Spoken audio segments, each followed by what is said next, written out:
These are the sorts of things we know how to do. We know how to reduce street violence, that's gangs. The 80s, when I was a victim advocate and for the first time walked into a U.S. Attorney's office that had no program. This really is a timely opportunity. I'm sure all of you in this room are aware of the Supreme Court decision in State v. Barrett. Similar to that, I've also been litigating, because I lose this mandamus issue, I've also been saying, fine, if you're not going to give me relief, an ordinary review on mandamus, I'm just going to file an appeal like anyone else.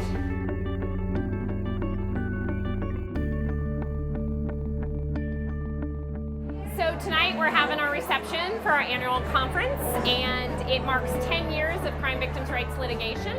And we have 175 people joining us to celebrate the victories from the last 10 years and to figure out strategies for the future. Huge deal in the victims' rights world.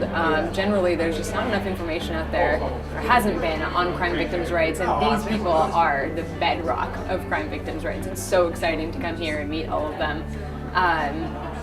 Basically, it's the who's who of victims' rights.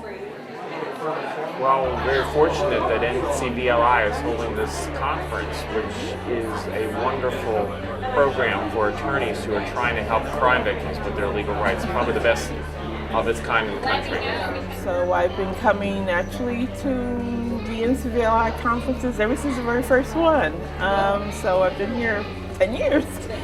I can remember the first conference we were excited that there were like 65 or 70 people, and then last year it was huge, and then this year it was even bigger, and to have well over 150 people, it was like great. I have learned a huge amount about cases, about the dynamism of NCVLI, and about how you can have a fun conference on a serious subject.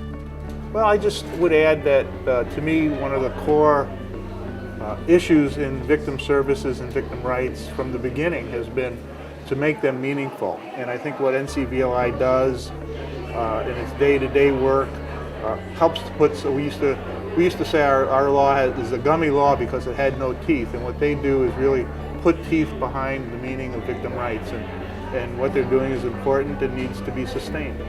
I take away a feeling of renewed vigor and refreshment. It kind of makes me want to go back out there and hit it again, even though when you're working on your own you can get kind of discouraged. If you get together with other people and they tell you how they solved this problem or that this problem is solvable, it inspires you to give it a shot yourself.